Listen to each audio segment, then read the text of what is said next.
If you'd like to support the show and listen ad-free on any podcast player, you can follow the link in our episode descriptions to become an Acast Plus member for as little as $1 per month. It'd be hugely appreciated. Hello, everyone, and welcome back to the Morality of Everyday Things. This is part 2 of the question, are luxury goods immoral? Yes, a quick intro. Like Jake said, this is part 2, so really recommend listening to part 1. It probably won't make much sense without it. Morality of Everyday Things is a podcast about everyday philosophy. Won't do the same intro because you must listen to part 1. Thank you to those who leave reviews. We had a recent one that was very funny that actually considered our point balanced despite being carnist. This was on the me eating episode. And actually, that's honestly what I strive for. If someone who fundamentally disagrees with us can listen and still hear value in the discussion, that to me is everything. Then we're winning. We're achieving what we set out to do. And also thank you to those who contribute on our Patreon. You can do it for as little as $1 a month, and it really does help cover our production costs and also keep the podcast going and improve them over time. Wonderful. All right. So, shout out to George Kerr. Same one again. We're recording the same day, so you're getting both. You got to double up. So, in part 1, a quick recap.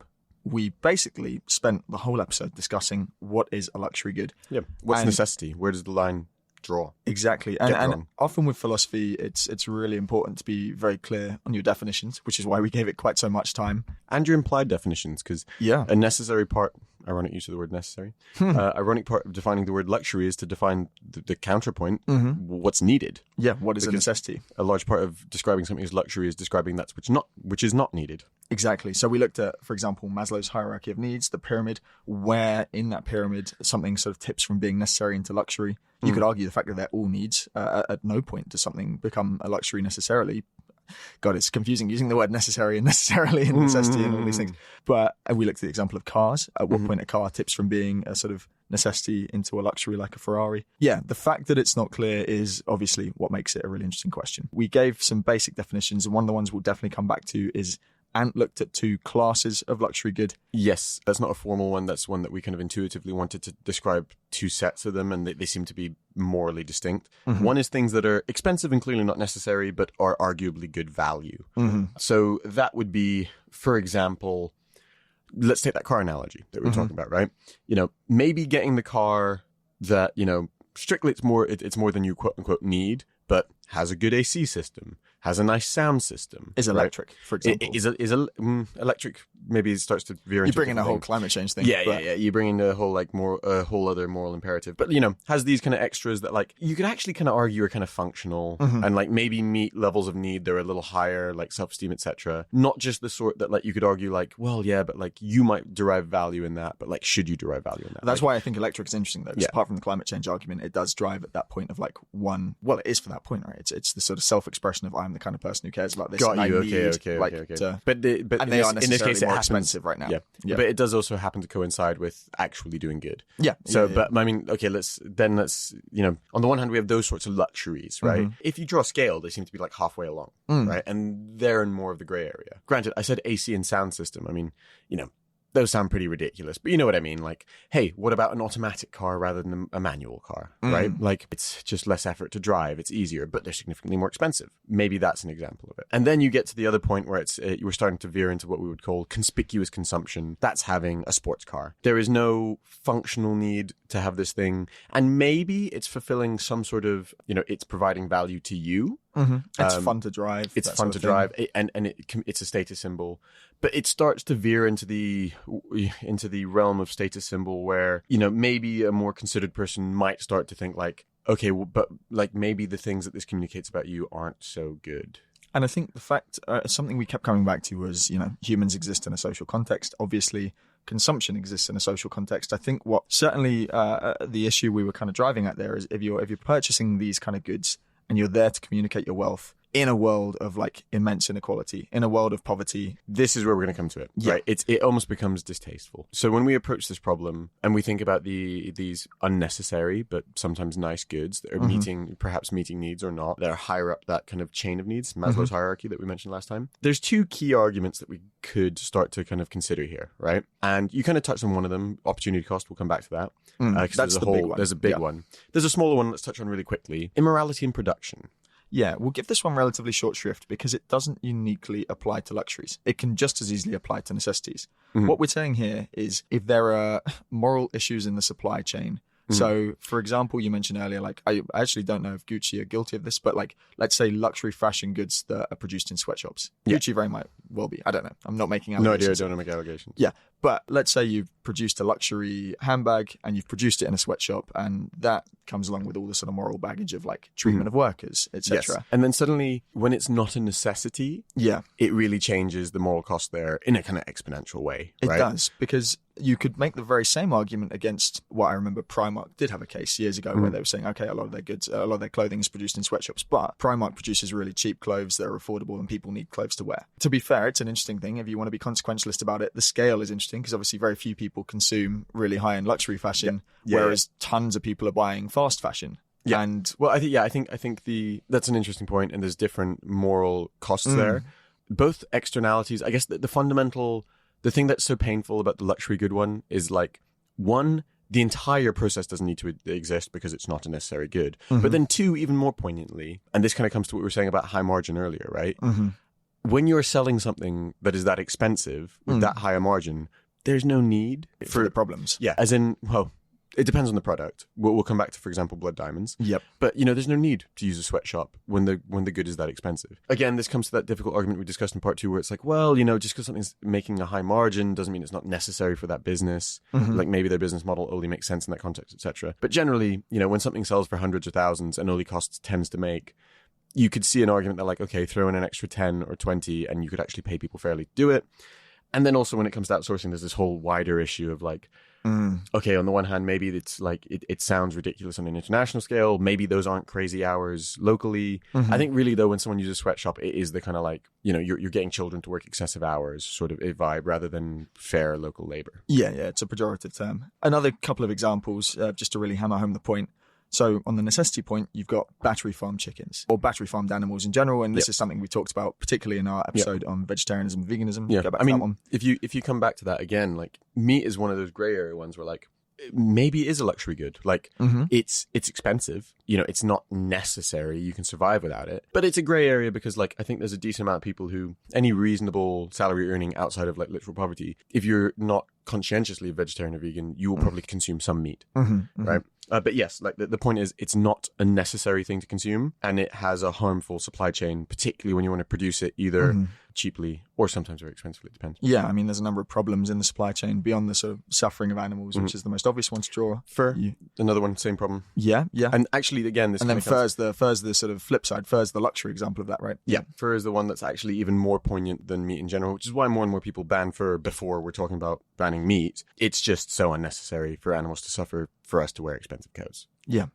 exactly. Whereas the argument that like, oh, someone needs to eat meat, that's that grey area. Yeah, people have identified that. And battery chickens or battery farming in general has other problems such as like, the viruses slipping out of the industrial meat complex. And antibiotics, all that. Antibiotics, exactly. Mainly it's about the suffering of animals. And we've already, the fur is actually a perfect sort of contrast to that because people have said, we don't need it. It's not necessary. When we're talking about those two luxury items, like they contrast perfectly. Yeah, that's it actually. Like meat is a good example of like, it's not strictly necessary, but there's kind of like a gray area argument. And so like some of it, for example, I could see an argument that like beef is like tipping into the unnecessary immoral, considering the impact on climate versus, for example, chicken. Whereas fur, like, then we're veering into the conspicuous consumption. Like you are making animals suffer just for the point of conveying status, which we would agree is like a lesser need than consumption of meat. It's worth clarifying here. We're not apologizing for battery production. I think both of us completely agree and have said in other episodes that's something in an ideal world that you'd absolutely crack down on, and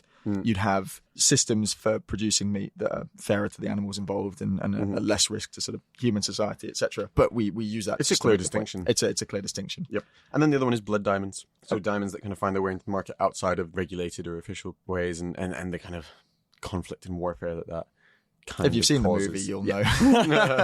But yeah, for sure. And blood diamonds are interesting because we've now hit a point where lab-grown diamonds can, to all appearances, look exactly as good as the real thing. Yep. And are much cheaper. Cheaper to produce and at no risk of, the sort of conflicts involved. Yep.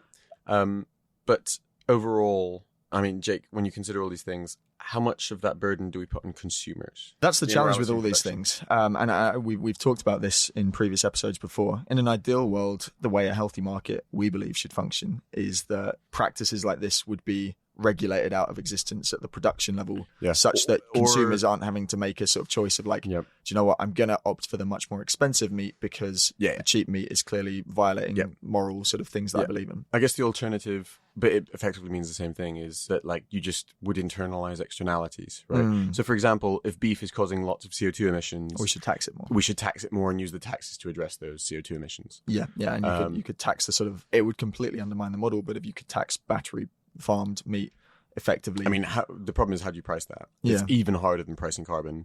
And then, how do you alleviate it, et cetera. But yeah, I mean, in effect, you could basically price it to the extent where like it becomes either impractical or diminishes the use and et cetera. But yeah. The risk on the diamond side is if you tax it, it just drives the price up. And It's a makes Veblen more. good. Yeah. It's More an people even want it. greater luxury now. Exactly. But yeah, sorry. So that's briefly immorality in production. But as we said, necessary goods have this too. It's just the fact that they're necessary helps to counterbalance. I mean, like classic moral argument, a utilitarian one for sure. Necessity is a superseding argument versus the cost of producing something. Absolutely. It's in the term necessary.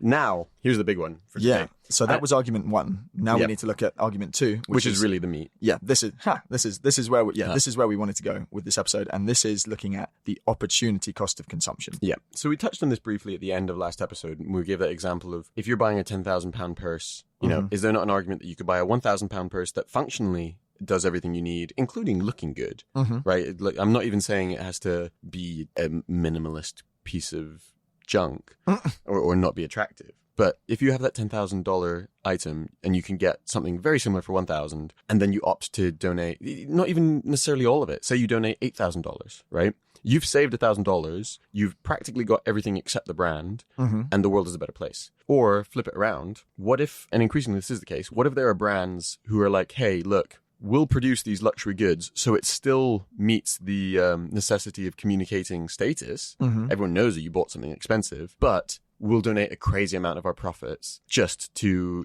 to supporting whatever causes. So it's ticking all the boxes. Like, you're communicating wealth whilst it's doing good. Like, why would you not choose that product over the purely expensive one? Exactly. And I think in the definitions episode in part one, this was kind of the point that we were driving at when we were talking about conspicuous consumption being distasteful. It's because of this quote unquote opportunity cost, i.e. what else you could have done with the money. Now, this argument was put forward very famously by utilitarian philosopher Peter Singer. I don't know if I've got the exact example, but I'll go with an example that makes the point. And I think he said something along these lines. Imagine you're walking along and you see a child drowning in a pond, but you're wearing expensive shoes. In the time it'll take you to take off your shoes to go in, the child will probably die.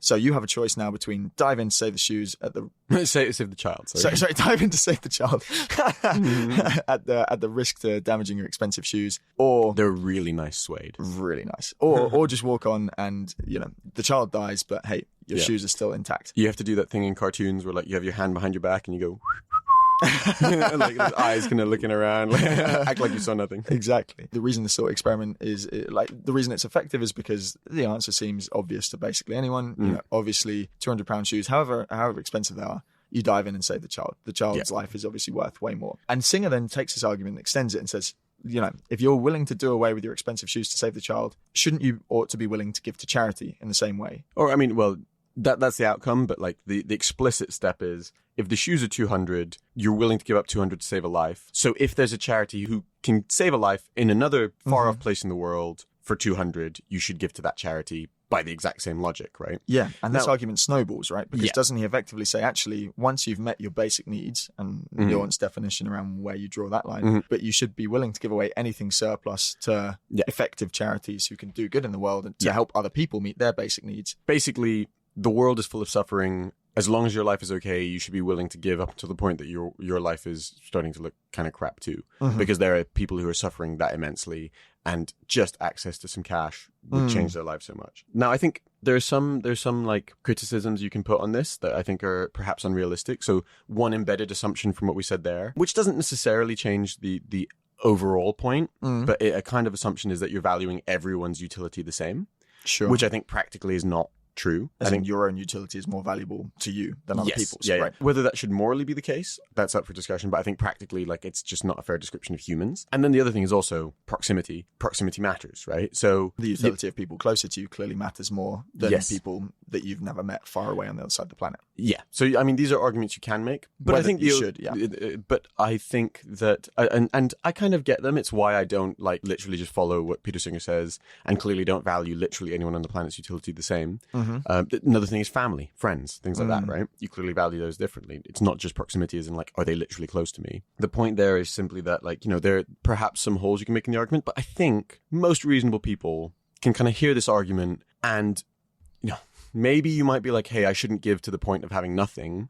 But it's kind of hard to not hear that and be like, I probably should give more. Or the next time that you're making a luxury purchase, to at least not think like, do I really need this thing? Could I just give this money to, you know, mosquito nets or vaccinations or deworming pills or something that will probably help a lot of people? Yeah, which is a good time to shout out effective altruism, because that's I don't know what you describe it as, an organization, I guess, a campaign, a movement. Kind of, yeah. I mean, a movement. It's Will McCaskill's. I think, is he not a professor? I don't know. He is, yeah. But it was kind of their initial thing where they're like, oh, like it links to Peter Singer because it's kind of the follow-on is that like if you have this vehicle of giving money to save lives, actually the most moral thing you can do is rather than work in an NGO, make as much money as possible to then give to these things. And as long as you're not detracting tons of value from the world in the process of making that money.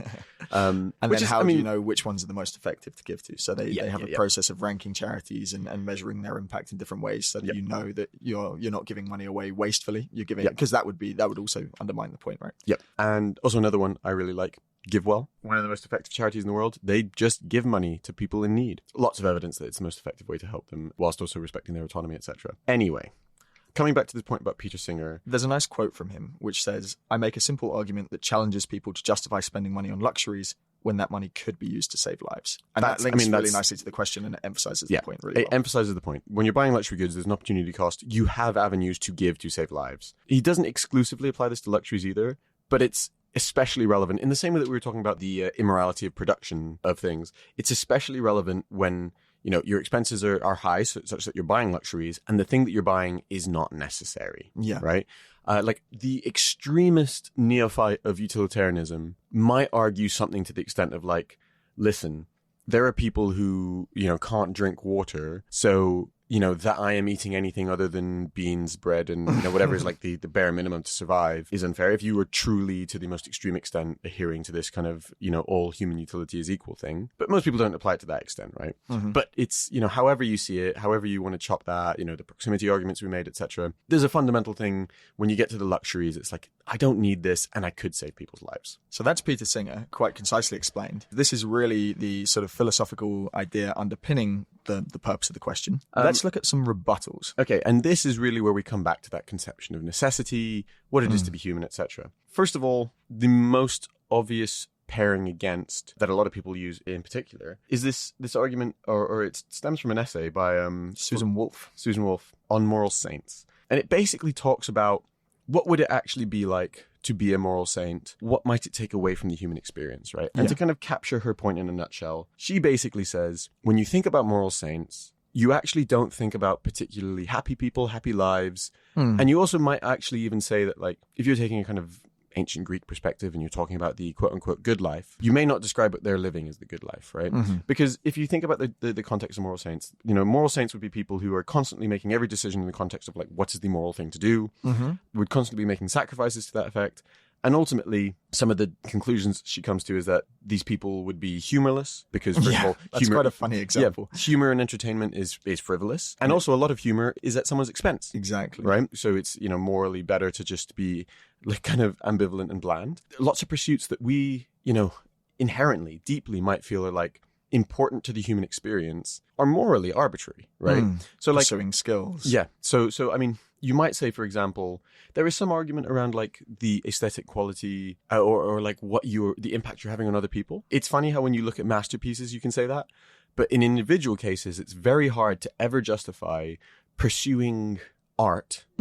For example, you know, I said entertainment, art's another example, literature, drawing, in some context, where that would win out over a moral thing. Yeah, right. and like, should you can ever apply that to Peter Singer, right? It's exactly saying, like, why would you put any time or money into producing art when you could be saving lives? when you could be volunteering or saving Yeah. lives? Exactly. And then it's it's funny because like on the case by case, that seems like fair morally. It's hard to, but then when you imagine that world where art effectively doesn't exist, entertainment effectively doesn't exist, it's one of those things where if you universalize it, hey, it's great that Mother Teresa and Gandhi did exist, but should everyone be like them? Not just is there space, but does the world actually need the people who give you more to live than simply making sure everyone has that bottom base of Maslow's hierarchy? Maybe there's more to the human experience than that. Maybe it's important to go higher up the pyramid, exactly. And there's something weirdly refreshing about reading Woolf, because I think the point she makes at the beginning is, while you start thinking about like what it is to be good, you can very easily put pressure on yourself to be, at some level, it's like, okay, I'm not a bad person. I don't go around killing people, I don't steal. But when you think about what it is to be good, and you sort of put that pressure on yourself of like, how do I make every action as good as possible? She kind of comes at it and says, you know what? If you actually make the argument, if you extend it to its logical extreme, life becomes really boring. Not necessarily every action is a moral action. To some extent, there's just more to life than this. She goes beyond that, I would say. And she kind of makes the argument in the essay. Sorry, I don't have the exact quote that says this, but she kind of makes the argument of, you might have heard people say like, don't turn your hobbies into your job or something like that. And she kind of makes the point where like, okay, maybe there's some conception of morality that can encompass this human need for these generally amoral activities that, contribute a lot to the human experience, like literature, art, etc. Right? But then anytime you try to do that, at some level, you turn these things into imperatives. And it's kind of the moral equivalent of this kind of neoliberal capitalist perspective that we should always be productive. And even the rest should only be, in the service of being productive later, right? There's an extent to which that's a helpful way of seeing the world. And there's another extent to which it totally degrades the quality of the thing that you're trying to do, right? You know what? Sometimes I just want to enjoy myself. Sometimes I just want to enjoy a book. I don't need to every single book be kind of having that meta level of thought, like, is this good for me? Yeah, is this good for me? Is this morally enriching? And she kind of makes that argument too. I'm torn on this, right? Because on the one hand, Singer's argument is super appealing. On the other, you kind of read hers and it almost comes across as immaturely permission to disagree with Singer. Yeah, right. That's exactly how it reads. I agree. I don't necessarily mean that to say that she's right, but my deep sense is that there's something there. Both of them, maybe like we're saying, there's attacks on Singers, there's attacks that you can make on this, but both of them have a nugget of truth, right? I think so. The life that you live should not be viewed purely through a moral lens, right? And similarly, you shouldn't walk around completely uncognizant of the ability that you have to benefit other people. And the reason that this all comes back to luxury goods is because I actually feel like luxury goods, the conspicuous spending luxury goods, are a really convenient category to be like, you know what, I think this satisfies both. Like, I am not saying that I can't live a life that is enjoying something beyond the moral and moral weighing up of every bloody thing I do, right? I'm not saying that suddenly, a really nice analogy from Cliff Mark, he actually has a good episode on this, Good in Theory podcast. We did a crossover with him, cool guy. We did, episode 24, check it out. When I'm watching a movie, do I need to be thinking like, is this movie representative enough? Is it approaching moral points worth approaching? Like at some point, sometimes I just want to watch a movie. Sometimes I want to watch an Adam Sandler movie and just relax and enjoy it, right? I love that an Adam Sandler movie is like the staple of a bad movie. Yeah. That is completely devoid of moral value. It comes from the Netflix example where they, sorry, this is the tangent, but it's funny. Netflix were trying to figure out how to do their ratings algorithm. And they were like, we have an interesting problem here because Schindler's List is consistently the highest rated movie on the platform. It's like 5-star. No one gives it less than 5-star, or very rarely do. But for fear that anyone finds out. Yeah, but not very many people watch Schindler's List. And you compare that to Adam Sandler, which you watch it in a different way. Which gets like Adam Sandler movies were averaging like 3-star or less, but people just kept coming back to watch them again and again. And they're like, something is missing here because the review system doesn't capture the fact that Schindler's List is an aspirational movie and people rate it highly, but you don't enjoy it in the same way as the Adam Sandler movies that you give an example of, where actually you kind of want trash TV sometimes. You kind of want something that's just easy watching, and then eventually they weighted the algorithm accordingly to be like to capture both effects. Sorry, tangent there. No. But your point. That is exactly it. Sometimes part of being human is just wanting to enjoy like some simple pleasure. So if I were to kind of synthesize the two, I think you could treat this question a little bit as like, where do you draw the line in terms of what proportion of your actions should you make moral? And Singer he gives one example. Sets a very high bar. The bar is very high. It's basically like anytime you spend anything you don't need to spend. Exactly. Right. And then Wolf kind of flips it and says, do you know what? If you did that, life would be really, really boring. And it almost feels like she gives you permission to go the other way and say, actually, there's no point trying to make everything moral at all. Yeah. And it feels like, I think the fact that you said there's nuggets of truth in both speaks to me to the fact that the line is somewhere in between. Yeah, exactly. And that's the reason I find luxury goods so interesting is it's because, as with many line drawing arguments, can I say exactly where to draw the line? It's hard. It depends. Context, etc. But you cannot tell where it's like definitely wrong. Yeah. And one of those points is luxury goods where the sole purpose is status, conspicuous spending, etc. Coming back to it, when we're talking about cars, I'm not talking about the car that has AC and radio and, maybe some features like self-parking or it's automatic, right? I'm talking the supercar. I'm talking the watch that is 10,000 plus, when my phone tells the time. And I could even get a very nice looking watch that's like £1,000 or £2,000, right? That's still, arguably, that's still a luxury. But then, you get to the point where it's ridiculous, right? And that feels like the point where it's like, you know what? For most people, it's not a concern, mostly for lack of means. But I feel like for many people, to buy those goods is to communicate the fact that you perhaps haven't thought deeply enough about the conflict between these two needs. Like on the one hand, you know what? Yes, we're human. Yes, part of being human is sometimes, first of all, to enjoy things and not turn everything to a moral question. And secondly, conveying social messages through what we're wearing or doing is part of the human experience. And to remove all of that, we all have to wear burlap sacks because anything else is excessive, right? And there are people who can't eat. It suddenly is undermining really the lived human experience to an extent that might be more awful than the fact that some people are, basically everyone lives in Big Brother. But yeah, to me, it says like when people are buying these conspicuous spending goods, perhaps they haven't thought enough about this conflict between these two moral needs that we have. Exactly. Now, before we wrap up, there's one other perspective that we should definitely bring in.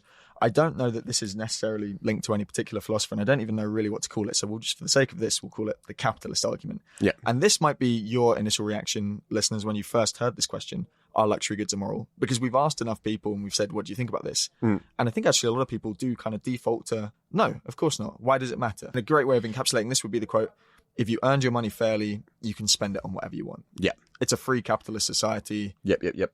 And, a lot of people, I remember I saw someone posted on LinkedIn and said this, it was like, oh, Bezos bought like a £500 million yacht or whatever, like how ridiculous.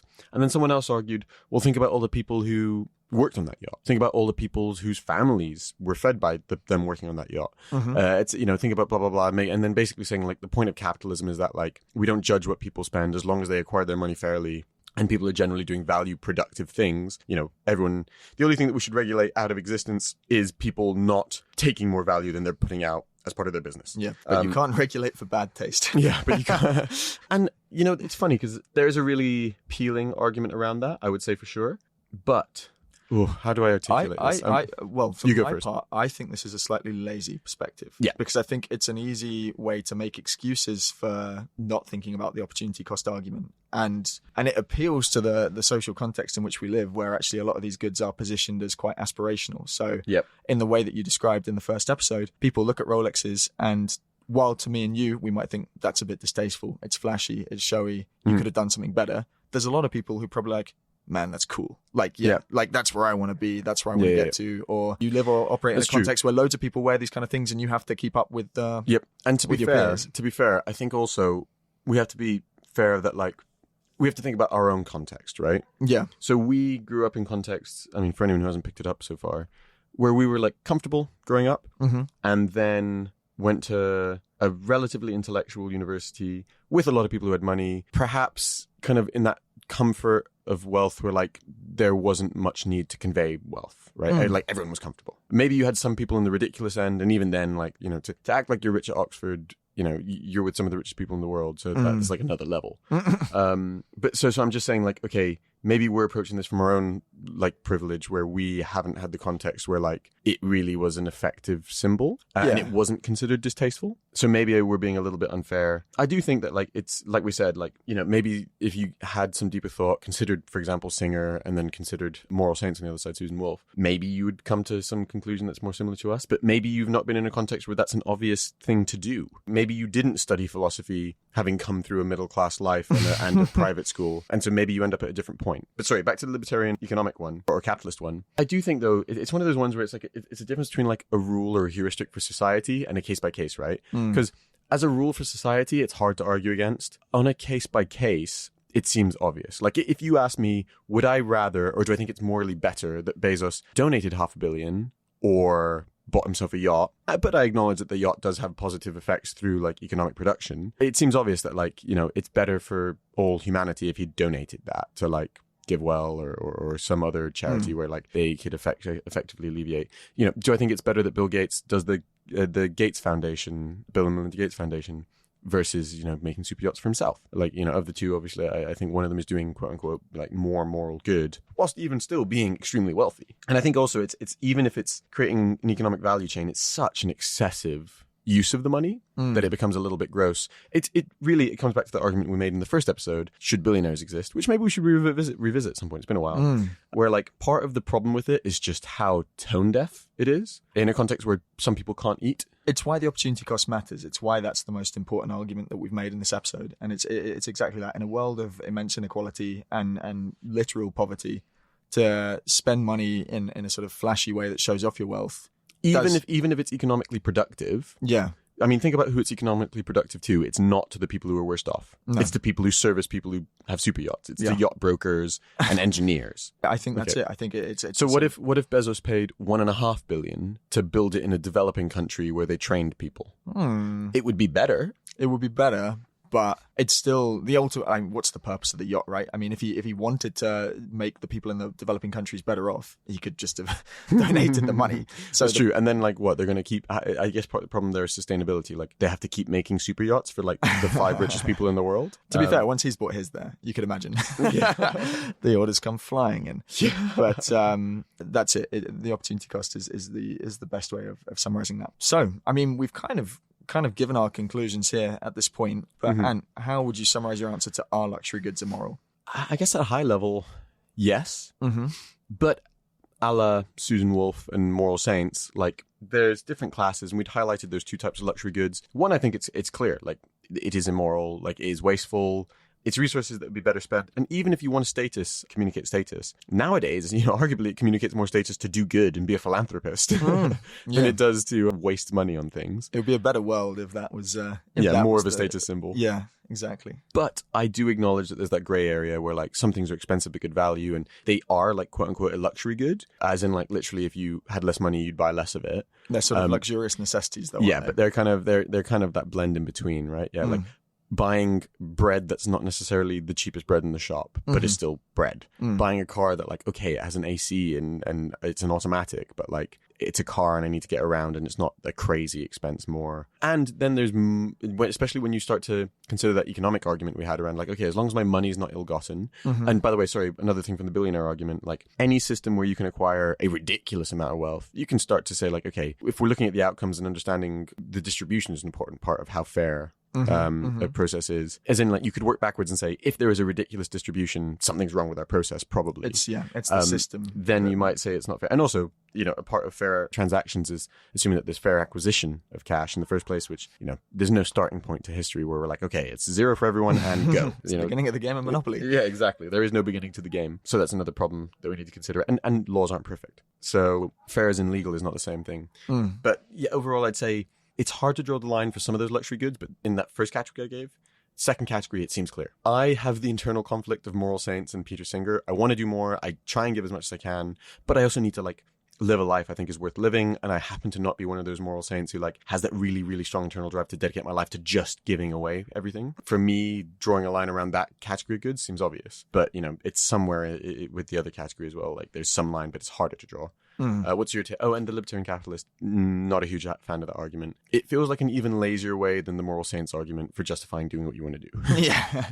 I mean, my takeaway would be to all the people whose intuitive answer is, hey, it's capitalism. People have preferences. You can buy what you want. Of course, they're not immoral. It doesn't matter. I hope that this episode has given you food for thought there in respect to the fact that there is an opportunity cost to every purchase you make. And I think what's interesting is in previous episodes, I've never been a fan of resolutions where the burden falls on consumers. This is a rare case where I think, you know what, if you're buying excessive luxury goods, that is a consumer decision where the opportunity cost is much clearer, where actually you should be more considered about the purchases you make.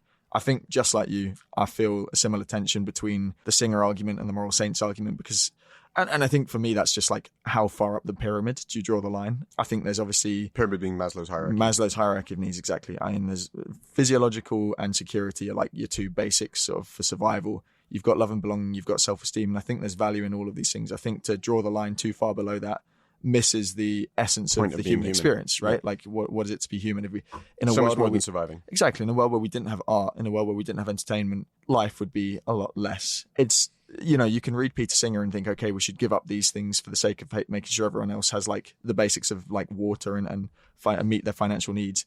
But then the outcome is a world that's quite boring for everyone. It's still better for the people who are obviously suffering, but like, to be more specific than boring, like we're talking like Big Brother style. Yeah. Right? Like, to be fair, there's not necessarily an authoritarian power, but that authoritarian power is a doctrine rather than force. Yes, okay, more people get to survive, but life also at the best part becomes not really worth living.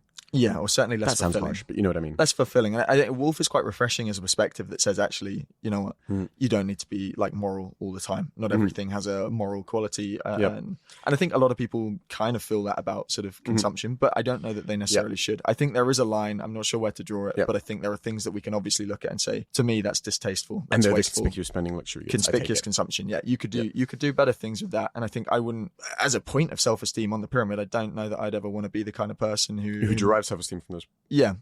Hold me Question. to account if we ever become hugely successful. Likewise. I once had a windfall of cash and I was like, maybe I'll buy a nice watch. My dad told me off.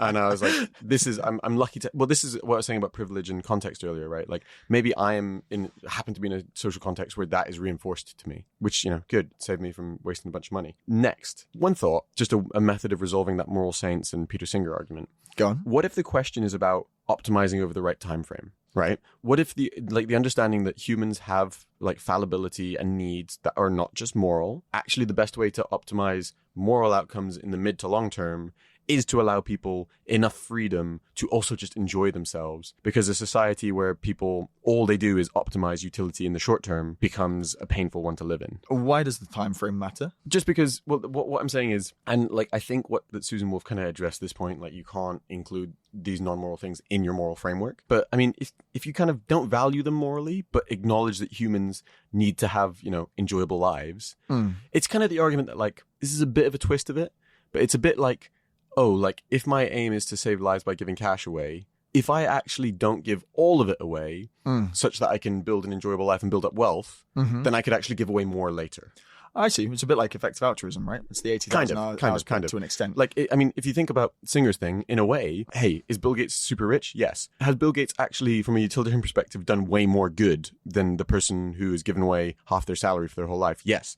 Because that's also how they managed to build a life where they had much more to give away. And then you could also think about, don't just think about it in terms of cash, think about it as in like your moral, internal motivation and resource. Right? Well, Bill Gates built up prestige and reputation as well, right? Which allows his decisions to have more impact. Exactly. I don't know if that's what you meant, but just my point is just that it's similar, but my point is just like, you know, if Susan Wolf is saying like this stuff creates boring, pointless lives, what if our understanding is that like, look, we need to make life worth living, which means that the best way for people to do the most good in the midterm is to actually consider morality and think morally, but like give themselves enough space to enjoy life so that they're not switched off from this whole like I should do good, which actually isn't really her point. It's a way of justifying the two and finding yourself somewhere in the middle. Right? This reminds me of a really interesting discussion with one of my mates, Will Davison, about this, and he was saying like, when you sort of think about your life, it's actually exactly this kind of framework. Is like, we tend to think very short term, but if you were to think on a long term, you could look at your life as like, you know, everything up to your sort of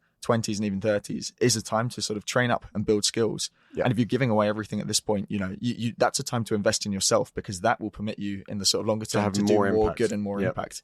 And he was saying, so like, if you're giving away all your income at this point, you don't ever build up the savings and the it's kind of using money as the metric. Using money as the metric. But I'm talking more willpower. Same thing. Like, you know, am I going to depress myself by like depriving myself of human joy? Like actually in the mid to long term, maybe that means I can do less because I'm just not bloody motivated anymore. Exactly. The question we were asking was like, at what point in your life does that sort of balance switch? Because we were saying for now, it feels like in your 20s and probably 30s, that's the time where you want to be investing in yourself and building up your own kind of, I don't know, social capital and like and also capital literal capital. Yeah, exactly.